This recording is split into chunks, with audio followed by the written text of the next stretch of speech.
भाई आज practice paper कौन सा करने वाले हैं हम? दूसरा। आज का प्रैक्टिस पेपर है आपका सेकंड, ठीक है, एसएसटी का, जो आपकी बात बोर्ड द्वारा भेजा गया है। कल हमने पहला किया था, आज हम कौन सा करेंगे? दूसरा, ठीक है। पहला क्वेश्चन ये है कि सीधा डायरेक्ट आते हैं, ठीक है, काम की बात लो बकवास है। निम्न में से सरस्वती सिंधु सभ्यता का कौन सा स्थल, पूरा स्थल हरियाणा में स्थित है? अब पूछा है बेटा सरस्वती सिंधु सभ्यता का, सरस्वती सिंधु सभ्यता का कौन सा स्थल, कौन सा पूरा स्थल हरियाणा में स्थित है, हरियाणा में स्थित है। तो बात कर लेते बेटा ऑप्शन कौन कौन से दिए गए हैं। ऑप्शन दिया गया है राखी गढ़ी, क्या दिया गया है? पहला ऑप्शन है राखी गढ़ी, दूसरा है बनावली और तीसरा है मित्ताथल, मित्ताथल। और बेटा इसमें दिया गया फिर सभी, उपरोक्त सभी। तो कौन सा आएगा आंसर इसमें?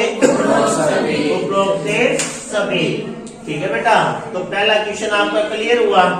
क्या है कि सरस्वती सिंधु सभ्यता का कौन सा पूरा स्थल, इनमें से कौन सा पूरा स्थल है हरियाणा में स्थित है? तो इतने में थोड़ी ना संतुष्ट हो जाना सब, है ना, बता तो दे हम ये कहाँ पर है, कभी जाना पड़ जाए तो हमें पता तो चले कहाँ है। राखी गढ़ी की बात करें तो बेटा कहाँ पर है? ये हिसार में। कहाँ? ये हिसार में। बनावली की बात करें तो बेटा ये फतेहाबाद में। कहाँ? ये फतेहाबाद में। उनका कहीं बताओ कहाँ? ये फतेहाबाद में। और मित्ताथल की बात करें तो भिवानी में। कहाँ? ये भिवानी में। तो इसका मतलब क्या हुआ? ये हमारे क्या बेटा, ये हमारे शहर में, ठीक है।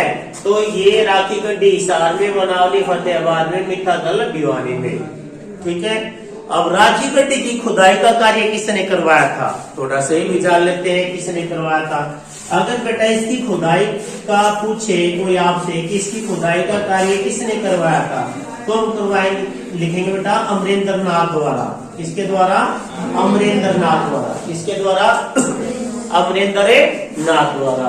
को बेटा बनावली का ही पूछ सकता है, पूछ सकता ना भाई इसका खुदाई का कार्य किसने करवाया, तो हम कहेंगे बेटा R.S. बिष्ट द्वारा, R.S.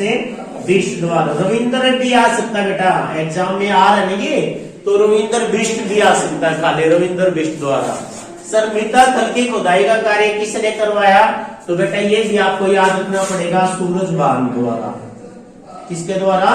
सूरजभान द्वारा मित्ताथल की खुदाई का कार्य किया गया।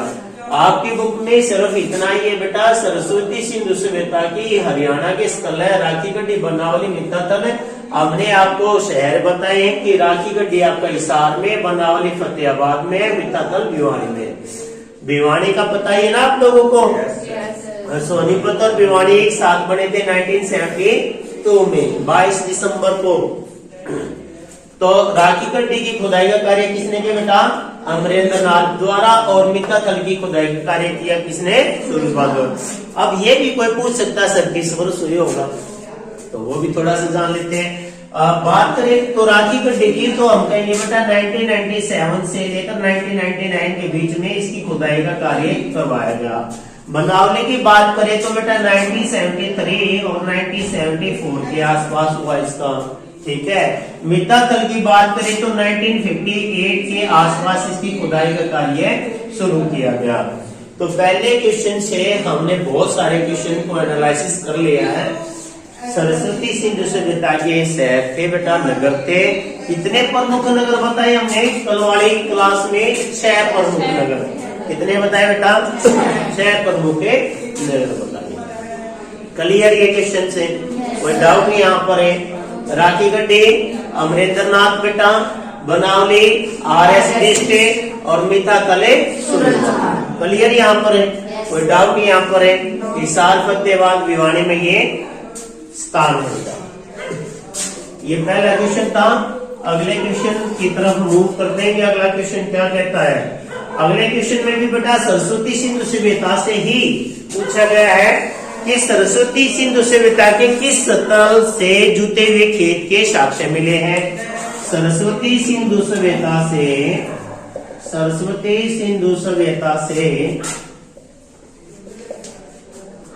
सभ्यता के किस तल से, किसे सतल से जुते हुए खेत, जुते हुए का मतलब समझते हैं ना बेटा, जब हम खेती के लिए खेत को जोतते हैं, जुते हुए खेत कहां से मिले हैं, इसका नमूना यानी कि इसके प्रमाण कहां से मिले हैं? तो ऑप्शन में दिया गया बेटा मेहरगढ़, और मेहरगढ़ दिया गया, बनवाली दिया गया है, कालीबंगा दिया गया है, और लोथल दिया गया। देखिए मेहरगढ़ से तो आपको पता है कि दराती मिली है, क्या मिली है? दराती मिली है। बनवाली से बेटा, बनवाली से ध्यान रखना बेटा, मिट्टी के हल्के नमूने मिले हैं। क्या मिले हैं? मिट्टी के हल्के। कालीबंगा से लकड़ी के हल्के नमूने मिले हैं। ध्यान रखना बेटा, क्वेश्चन क्या कहता है? कालीबंगा से लकड़ी के हल्के नमूने मिले हैं, और जबकि मिट्टी के हल्के नमूने कहां से मिले हैं? बनवाली से। अब आप देख सकते हो कि कहां सरहद, तो यहाँ पर भी चला जाएगा, यहाँ पर भी चला होगा, लेकिन एग्जैक्ट आंसर क्या बेटा इसका? कालीबंगा का। क्या बेटा इसका आंसर है? कालीबंगा। तो समझ में आई मेहरगढ़ से क्या मिला है, बनवाली से क्या मिला, कालीबंगा से क्या मिला, क्योंकि इम्पोर्टेंट बेटा यही है। कालीबंगा कहाँ है? कौन सी स्टेट में पड़ती है आपकी? राजस्थान में। कालीबंगा का मतलब क्या है? कांच की चूड़ियां। और चूड़ियां किसकी होती थी? मिट्टी की, काली मिट्टी की होती थी बेटा। किसकी होती थी? काली मिट्टी की। तो सरस्वती सिंधु सभ्यता के किस तल से जुते हुए खेत के प्रमाण मिले बेटा? कालीबंगा से। ठीक है, कहां से मिले? कालीबंगा से। समझ में आई बात है? हल्के नमूने मिट्टी के, हल्के नमूने बनवाली से। ठीक है, थर्ड क्वेश्चन की तरफ मूव करते हैं बेटा। रोमन सभ्यता में युद्ध का देवता कौन था? रोमन सभ्यता में युद्ध का देवता, रोमन सभ्यता में युद्ध का देवता कौन था? युद्ध का देवता, तो बेटा युद्ध का देवता यहाँ पर आपका क्या था? मार्स। कौन सा था बेटा? मार्स। मार्स मतलब है मंगल। रोमन सभ्यता में क्या हुआ था? जितने भी हमारे प्लेनेट है ना, ग्रह है, उनको उन्होंने देवी देवताओं को माना। जैसे अपोलो को माना था, अपोलो को क्या माना था? सूर्य का देवता। अपोलो को क्या माना था बेटा? ये देवता। अपोलो को क्या माना था? सूर्य देवता। तो इस तरीके से पूछा गया है कि रोमन सभ्यता में युद्ध का देवता किसको माना गया है? तो मार्स, मंगल ग्रह को माना गया है। कंप्लीट यहाँ पर भी। अगला बेटा, कौन सा वेद भारतीय संगीत का मूल है? कौन सा वेद? कितने वेद है भाई? 4 वेद। कौन सा वेद भारतीय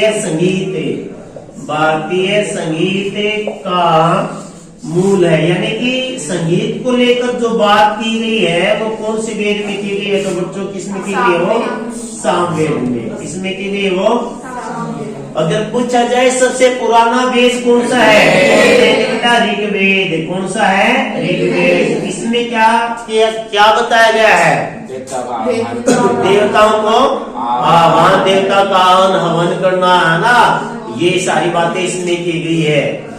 जादू टोना किसमें किया गया? बताया गया है अथर्ववेद में। किसे बताया गया है? जादू टोना काली शक्तियों के सम्राट है, ये सारा उसमें बताया गया है। तो ऋग्वेद, सामवेद इसका आंसर रहना चाहिए बेटा। क्या रहना चाहिए? इसका आंसर है सामवेद।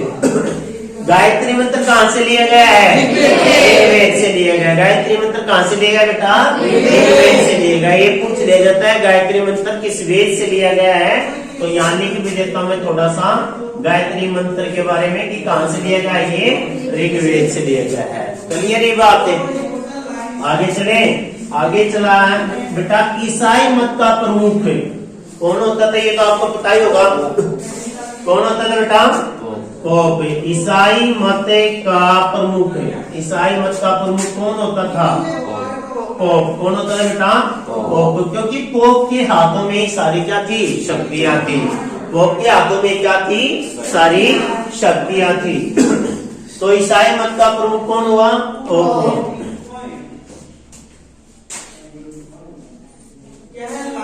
हाँ जी,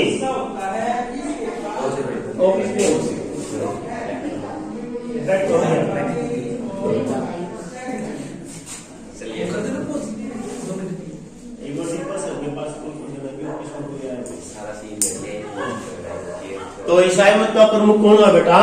पोप हुआ। चंद्रावर का युद्ध कब हुआ? चंद्रावर का युद्ध कब हुआ? क्वेश्चन क्या बेटा? चंद्रावर का युद्ध कब हुआ? ऑप्शन दिए गए बेटा 1192 ईस्वी और 1149 ईस्वी, 1194 ईस्वी और 1196 ईस्वी। देखिए चंद्रावर का युद्ध बात कर लेते हैं सर किन के बीच में हुआ? चंद्रावर का युद्ध किन के बीच में हुआ? तो थोड़ा सा आप लोगों को क्या मिल जाएगा, इससे हिंट हो जाएगा। सर ये हुआ था मोहम्मद गोरी और कन्नौज के शासक कौन है? जयचंद्र के साथ हुआ था। जयचंद्र मान लो या जयचंद्र, ठीक है बेटा। जयचंद्र के साथ इसका क्या हुआ था? युद्ध हुआ था। किसका? मोहम्मद गोरी के युद्ध और भी प्रसिद्ध है। कौन से दो प्रसिद्ध है बेटा? तराइन के। कौन से थे? तराइन का प्रथम और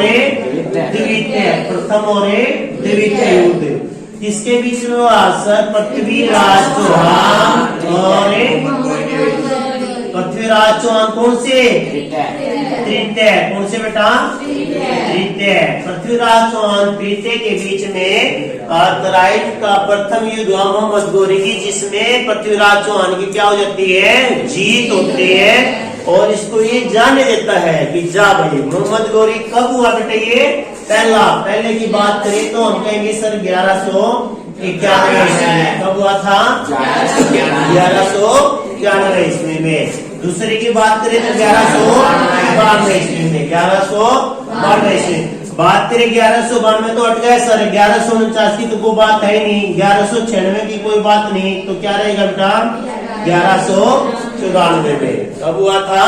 1194 में चंद्रावर का युद्ध हुआ था पृथ्वीराज चौहान कन्नौज के शासक जयचंद्र और मोहम्मद गोरी के बीच में 1194 में। तराइन का प्रथम युद्ध किसके बीच में हुआ? मोहम्मद गोरी और पृथ्वीराज चौहान के बीच में। कब हुआ? किस जगह पर हुआ? दूसरा कब हुआ? 1192 में। किसके बीच में हुआ? दूसरे युद्ध में किसकी हार हुई बेटा? पृथ्वीराज चौहान की हार हुई। ठीक है, ये जयचंद की ही करतूतों की कहानी इसकी हार हुई थी। अगला क्वेश्चन पढ़ लेते हैं। अगले क्वेश्चन में क्या कहा गया है कि एजेंडा 21 का मतलब क्या होता है? एजेंडा 21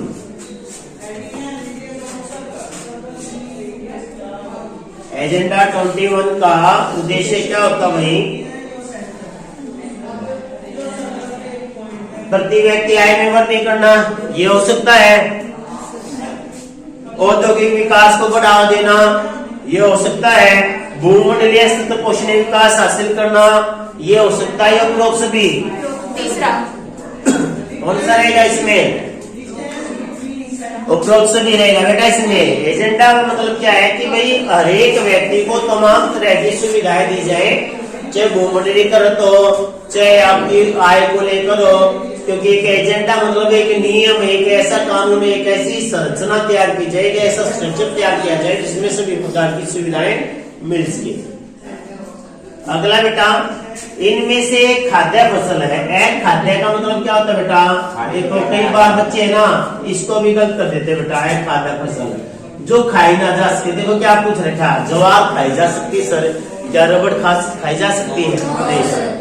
बाजरा दिया गया, रागी दी गई, ये तीन चीज जो है देखो ज्वार, बाजरा और रागी, ये बेटा मोटे अनाज में भी आते हैं। सरकार इनको ना प्रोत्साहन भी करे कि मोटे अनाज का यूज करना चाहिए, मोटे अनाज में। तो बेटा रबड़ एक ऐसा होगा जो खाद्य पदार्थ नहीं होगा, लेकिन बच्चे खा जाते हैं, छोटे छोटे बच्चे होते हैं। अगला बेटा, सार्वजनिक क्षेत्र के सभी उपक्रम, सार्वजनिक, इंपॉर्टेंट क्वेश्चन है, सार्वजनिक क्षेत्र के सभी उपक्रम अपने इस्पात को किसके माध्यम से बेचते हैं? बेटा सार्वजनिक क्षेत्र के सभी उपक्रम अपने इस्पात को किस माध्यम से बेचते हैं? क्वेश्चन ये है आपके सामने। तो ऑप्शन है बेटा, पहला ऑप्शन है सेल, दूसरा TISCO, Dabur, none of these. तो क्या रहेगा बेटा इसका आंसर है ये सेल के, किसके माध्यम से बेटा? सेल से। सेल के एक बार फुल फॉर्म में लिख ले, पूछ लिया जाते कई बार, तो पूछ लेंगे तो हम बता देंगे आप कौन सा पीछे। Steel authority of India limited, steel authority of India limited. बेटा किसको की पूछ ले तो क्या बताओगे? Tata iron steel corporation limited. क्या हो जाएगी? Tata and iron steel corporation of India. क्या हो जाएगी बेटा? Tata iron steel corporation. इतना भी बोल दोगे तब भी कोई दिक्कत नहीं है। टाटा आयरन स्टील कॉर्पोरेशन, ठीक है। इसकी स्थापना कब हुई थी? 1907 में हुई थी। ये पूछ लिया जाता है किसको की स्थापना कब हुई थी, ठीक है। Steel authority of India limited है, ठीक है बेटा। क्या करते हैं कि सार्वजनिक क्षेत्र के सभी उपक्रम में अपने इस्पात को इसके माध्यम से बेचती है। समझ में आई बात है? अगला क्वेश्चन पढ़ लेते हैं। बेल्जियम में सामुदायिक सरकार का चुनाव कौन करता है? बेल्जियम के बारे में हमने कल भी पढ़ा था बेटा। बेल्जियम के बारे में हमने कल क्या पढ़ा था? हमने पढ़ा था कि बेल्जियम कौन से महाद्वीप में है भाई? बेल्जियम कौन से महाद्वीप में है? यूरोप महाद्वीप में। कौन से? यूरोप महाद्वीप में। कुल महाद्वीपों की संख्या बेटा 7। कितनी है? 7। कुल महाद्वीपों की संख्या 7। उनमें से एक है यूरोप। यूरोप में कौन सा देश है? बेल्जियम, जिसकी जनसंख्या हरियाणा से भी क्या है? कम है। इसकी जनसंख्या किससे कम है? अपने हरियाणा से भी कम है, ठीक है। बेल्जियम की स्वतंत्रता हुई 1830 में। कब हुई थी बेटा? 1830 में। बेल्जियम को स्वतंत्रता कब मिली? 1830 में। इसका हेडक्वार्टर कहाँ आपके? ब्रुसेल्स में। कहाँ बेटा? ब्रुसेल्स में। क्या इसका हेडक्वार्टर है? तो पूछा गया है कि बताइए बेल्जियम में सामुदायिक सरकार का चुनाव कौन करता है? सामुदायिक सरकार का चुनाव। सामुदायिक का मतलब बेटा समुदाय के लिए, सभी समुदाय के लिए। मैं ऑप्शन देता हूँ। एक ही आय वर्ग के लोग, एक ही आय और वर्ग के लोग, या बहुसंख्यक समुदाय के लोग हैं, या एक ही भाषा बोलने वाले लोग हैं, या एक ही राजनीतिक दल के नेता। बताइए क्या? एक ही भाषा बोलने वाले लोग सामुदायिक सरकार की भाषा तो उन्होंने सबको सहमति दी थी। तो क्या है बेटा? बहुसंख्यक के समुदाय के लोग जो है क्या करते हैं? सामुदायिक सरकार का चुनाव करते हैं। अगला क्वेश्चन है बेटा, निम्न में से किस देश में बहुसंख्यकों के कारण गृह युद्ध छिड़ गया था? बहुसंख्यकों के कारण, बहुसंख्यकों के कारण, जिसकी बहु का मतलब बहुत की संख्या, मतलब है जिसकी संख्या, जिसके नंबर ज्यादा, बहुसंख्यकों के कारण क्या हो गया था बेटा? गृह युद्ध। गृह युद्ध किस देश में हुआ था? किस देश में? हमने पढ़ा था कि सर भाषा के ऊपर एक विवाद छिड़ा था श्रीलंका। कहाँ बेटा? श्रीलंका, जिसका पहले नाम क्या था? लंका। उससे पहले क्या नाम था? सिलोन। उससे पहले क्या नाम था बेटा? सिलोन। श्रीलंका, लंका, सिलोन। इसमें क्या हुआ था सर? एक भाषा बोलने वाले ज्यादा लोग थे। कौन से थे वो? सिंधी भाषा बोलने वाले लोग क्या थे?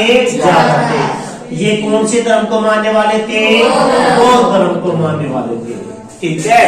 श्रीलंका के उत्तरी क्षेत्र में तमिल लोगों का ज्यादा बोलबाला था। तमिल भाषा ज्यादा बोली जाती थी। तो भाई इनके बीच में क्या हो गया था? विवाद हो गया था, झगड़ा हो गया था। तो देश के अंदर ही क्या हो गया था? गृह युद्ध हो गया था। क्योंकि क्या हुआ था? सिंहला भाषा बोलने वाले लोगों ने क्या किया था? अपनी सरकार बनाई और सरकार में अपने लोगों को रखा और जो भी बेनिफिट जो थे वो किस भाषा के लोगों को दिए गए? सिंधी भाषा के लोगों को दिए गए। समझ में आई बात बेटा? सिंधी भाषा। इसको कब उन्होंने अपनाया? 1956 में। 1956 में। उसके 2 साल बाद 1958 में भी उन्होंने तमिल को भी दर्जा दे दिया था भाषा का। ठीक है। तो कहां पर हुआ बेटा? श्रीलंका में। क्या हुआ था? गृह युद्ध हो गया था। किसके कारण? बहुसंख्या। किनकी बहुसंख्या थी? सिंधी समुदाय की। सिंधी भाषा बोलने वालों की संख्या क्या थी? ज्यादा थी। किसके? कौन से धर्म के थे वो? बौद्ध धर्म के थे। तो श्रीलंका कब आजाद हुआ? 1948 में। 1948 में जो था बेटा श्रीलंका आजाद हुआ। अगला क्वेश्चन है बेटा, देखिए अभी तक का हमने 10 क्वेश्चन किए हैं। तो 10 से का मतलब ये है कि हमने 10 नहीं किए, हमने 10 के साथ 10 और किए हैं। समझ में आ रही बात है? अगला क्वेश्चन है बेटा, किस संविधान की 8वीं अनुसूची में हिंदी के अतिरिक्त, देखिए कितना आसान क्वेश्चन पूछा है। 8वीं अनुसूची में क्या पूछा बेटा? हिंदी के अतिरिक्त कितनी भाषाओं को मान्यता प्राप्त है? हिंदी के अतिरिक्त तो टोटल 22 भाषाओं को क्या बेटा मान्यता प्राप्त है? कितनी भाषाओं को? 22 भाषाओं को मान्यता प्राप्त है। अब हिंदी के अतिरिक्त है तो हम क्या आंसर देंगे? 21। क्या देंगे बेटा? 21। कुछ भाषाएं आपको पता भी होनी चाहिए, कुछ भाषाएं आपको पता भी होनी चाहिए। जैसे जम्मू कश्मीरी है, कश्मीरी भाषा है। उधर चलेंगे असम में असमिया है। इधर आएंगे गुजराती है, तमिल है, तेलुगु है, कन्नड़ है, मलयालम है। ठीक है। बहुत सारी है, पंजाबी भी है ना, डोगरी, कई भाषाएं 22 भाषाएं हैं जिनको हमने संविधान में मान्यता दी है। ठीक है। कितनी भाषाएं हैं? 22 भाषाएं हैं। कितनी भाषाएं हैं? 22। जब एक संविधान बना तो बेटा उसमें केवल 16 भाषाएं थी। कितनी थी? 16 भाषाएं थी। समझ में आई? मूल भाषाएं कितनी थी? 16 थी। बाद में ऐड की गई हैं। 8वीं अनुसूची में क्या किया गया? अमेंडमेंट करके 8 भाषाओं को और जोड़ा गया। ठीक है। 8वीं अनुसूची में हिंदी के अतिरिक्त कितनी भाषाएं हैं? 22। बात कर लेते हिंदी। हिंदी बेटा कौन सी लिपि से लिया गया? देवनागरी लिपि से। कहां से ली गई है? देवनागरी लिपि से। लिपि भी आपको पता होनी चाहिए। ठीक है।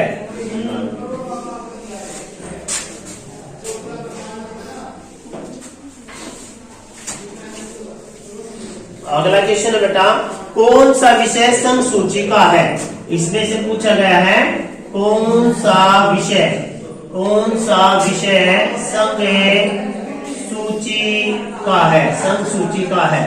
कौन सा विषय संघ सूची का है? ये पूछा गया। ऑप्शन दिया गया बेटा शिक्षा। नहीं सर, शिक्षा तो स्थानीय सरकार का होता है, राज्य सरकार के अधीन आती है, समवर्ती सरकार के अंदर आती है। शिक्षा नहीं है। विवाह नहीं सर, विवाह भी नहीं है। विवाह के अंदर संघ के पास कौन जाके कराएगा? है ना, विवाह का काम कराने का मतलब इसमें ये तो नहीं ना है। कृषि भी नहीं है सर, कृषि भी नहीं है। बात आगे विदेशी मामले कौन देखता है? संघ देखता है। विदेशी मामले कौन देखता है बेटा? संघ देखता है। कौन देखता है? कई बार पूछ लिया ऐसा, संघ सूची में कितने विषय हैं? संघ सूची में कितने विषय हैं? तो कितने विषय बेटा? 97। कितने हैं? 97 है। सूची कितनी है? 3। कितनी है बेटा? 3। कौन सी पहली? सम सूची। कौन सी है? सम सूची। दूसरी क्या है? राज्य सूची। दूसरी कौन सी है? राज्य सूची। तीसरी की बात करें तो कौन सी होगी? समवर्ती सूची। कौन सी बेटा? समवर्ती सूची। तो 3 सूचियां बेटा, ठीक है, राज्य सूची, सम सूची और समवर्ती सूची।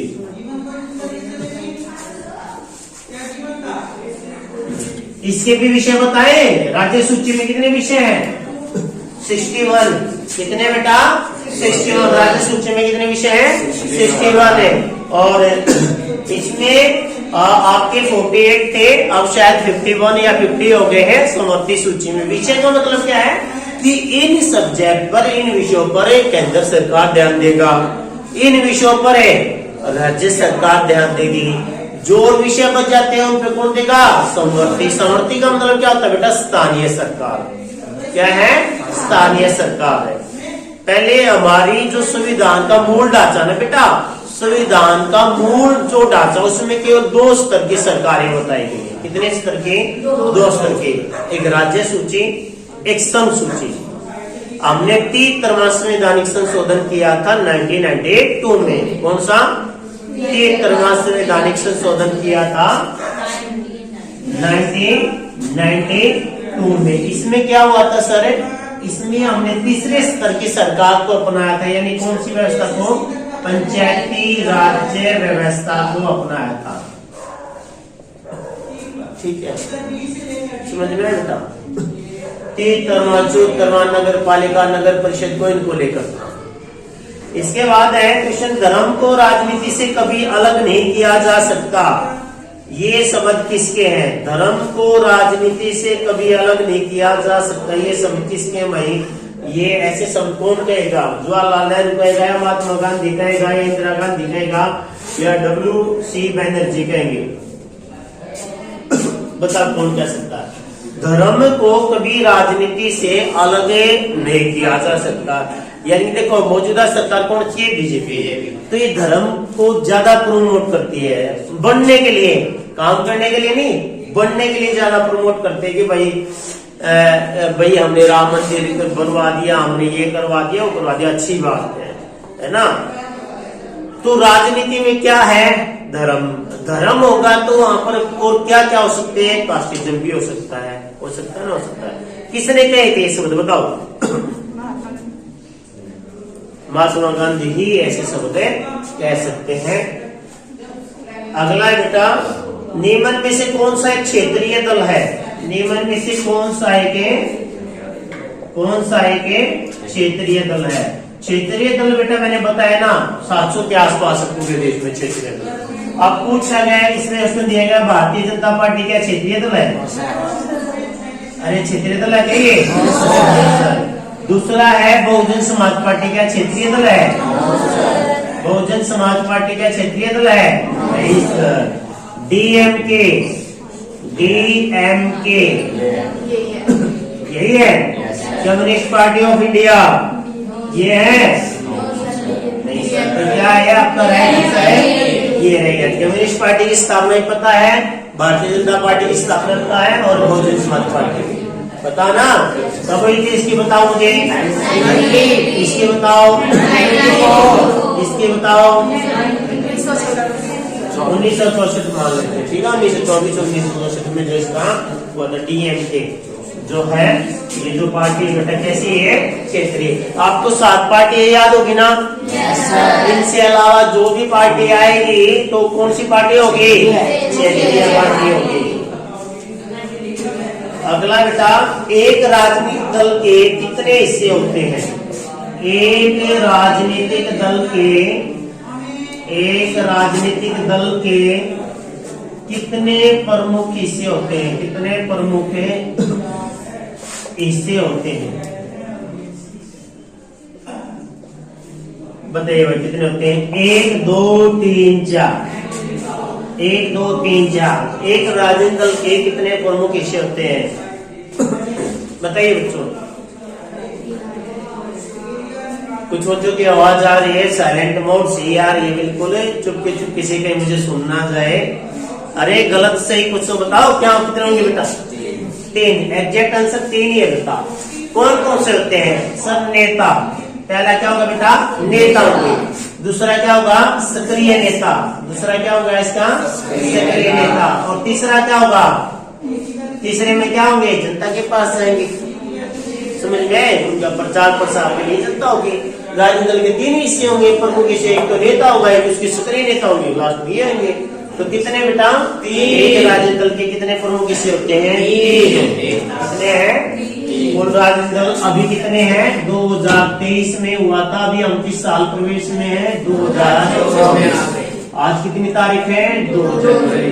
कल हमने एक वीडियो और अपलोड की थी जिसमें पहला पेपर हमने डिस्कशन किया है एसएसटी का। ये केवल आपके बोर्ड के एग्जाम में बेनिफिट नहीं रहेंगे, ये आपके जिंदगी भर बेनिफिट रहने वाले हैं। कहाँ रहने वाले हैं? जब नॉलेज की बात आएगी तो आपका हाथ सबसे ऊपर होगा। जब नॉलेज की बात आएगी तो आपका हाथ सबसे ऊपर होगा कि देखिए पार्टी की स्थापना ये हुई थी, या एक राजनीतिक दल में कौन कौन होता है, राजदलों के कार्य है ना। ये जो क्वेश्चन आएंगे बोर्ड में इंपोर्टेंट होते हैं, लेकिन आप उनसे बेटर हो।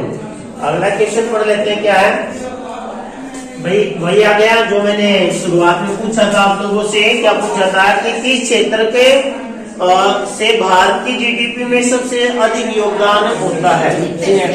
तो क्रिकेट क्षेत्र में क्या होता है बेटा? जीडीपी। जीडीपी में सबसे ज्यादा योगदान किसका होता है? क्रिकेट क्षेत्र का। किस क्षेत्र का बेटा? क्रिकेट क्षेत्र को क्या कहा जाता है? सेवा क्षेत्र। क्या कहा जाता है इसको? सेवा क्षेत्र इसको कहा जाता है। अगला क्वेश्चन है, दिए गए विकल्पों में से एक विषम की पहचान करें। देखिए आसान भी क्वेश्चन पूछा जा सकता है। विषम की पहचान। विषम का मतलब होता है ओड। विषम का मतलब क्या होता है बेटा? ओड। डाकिया दिया गया है, डाकिया। मोची दिया गया है, सैनिक दिया गया है, पुलिस कांस्टेबल दिया गया है। बताइए बच्चों क्या होगा? मोची। मोची हो जाएगा। क्या हो जाएगा राइट आंसर? क्यों सर? ये क्या है? ये क्या है? ये भी क्या है? ये क्या है? अपना निजी। तो 16 क्वेश्चन हो चुके हैं। अभी इसके 2 क्वेश्चन और रहते हैं, वो भी फटाफट कर लेते हैं।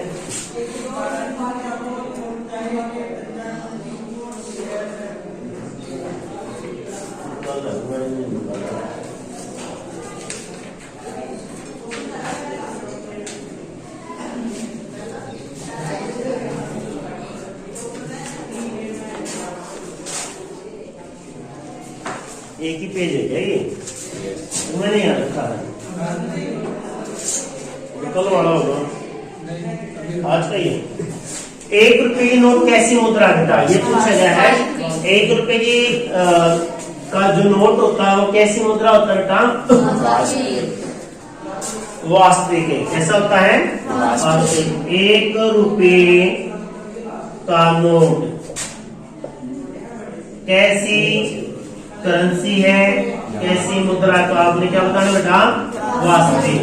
ठीक है। अगला क्वेश्चन है 20वां, वैश्वीकरण को संभव बनाने वाला सबसे प्रमुख कारण क्या है?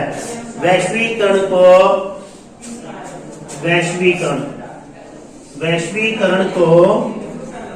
संभव बनाने वाला सबसे प्रमुख कार्य क्या है? तो संचार प्रौद्योगिकी, स्थानीय व्यापारी, शिक्षण संस्था, उपरोक्त सभी आ जाएगा। क्या आ जाएगा इसका? उपरोक्त सभी। 2 नंबर में आगे पढ़ लेते हैं सेक्शन बी में। तराइन का प्रथम युद्ध कब और किसके बीच में हुआ? इस युद्ध का क्या प्रथम युद्ध के बारे में पूछा गया है, सेकंड के बारे में नहीं बताना है बच्चों। ठीक है, पहला पूछा तो पहला ही 2 नंबर में है। तराइन का प्रथम युद्ध 1191 में पृथ्वीराज चौहान और मोहम्मद गौरी के बीच में हुआ। इस युद्ध में मोहम्मद गौरी की हार हुई, पृथ्वीराज चौहान की जीत हुई और पृथ्वीराज ने उसको छोड़ दिया। बस इतना ही बताना। ठीक है। अगला है आर्थिक नियोजन से क्या अभिप्राय है? हमें आर्थिक नियोजन यानी कि इकोनॉमिक प्लानिंग क्यों करनी चाहिए? अपने इकोनॉमिक को लेकर प्लानिंग क्यों करनी चाहिए भाई? हमें क्यों हमें भाई अपने डेवलपमेंट के लिए पैसे वगैरह इकट्ठे करने चाहिए? क्यों करना चाहिए? अपनी सुविधा के लिए करना चाहिए कि नहीं करना चाहिए बेटा? सतत पोषणीय आर्थिक विकास का क्या अर्थ है? सतत पोषणीय आर्थिक विकास का मतलब है कि आने वाली पीढ़ी के लिए उन्हें सभी प्राकृतिक चीजों को बचा के रखना चाहिए ताकि वो पीढ़ी भी उन चीजों का लाभ ले। इसके मतलब लगातार उनका जो दोहन हो रहा है, उनका क्या हो रहा है बेटा, विनाश हो रहा है, उसको बचाने के लिए ही है। राजस्थान के लोग वर्षा जल का किस प्रकार उपयोग करते हैं, आपको पता, संग्रहण कैसे करते हैं। अगला राष्ट्रीय आय किसे कहते हैं, 2 नंबर में आपको बताना है कि लिखना है। नीचे क्या लिख दोगे, फॉर्मूला भी लिख दोगे इसका। सेक्शन सी में फिर एडिशन के क्वेश्चन है, निष्कर्ष और कैलकुलेशंस जो आपको निकालना पड़ता है। विकेंद्रीकरण का क्या अर्थ है, सत्ता का बंटवारा करना है, किसी एक व्यक्ति के हाथ में पावर को न रहने देना।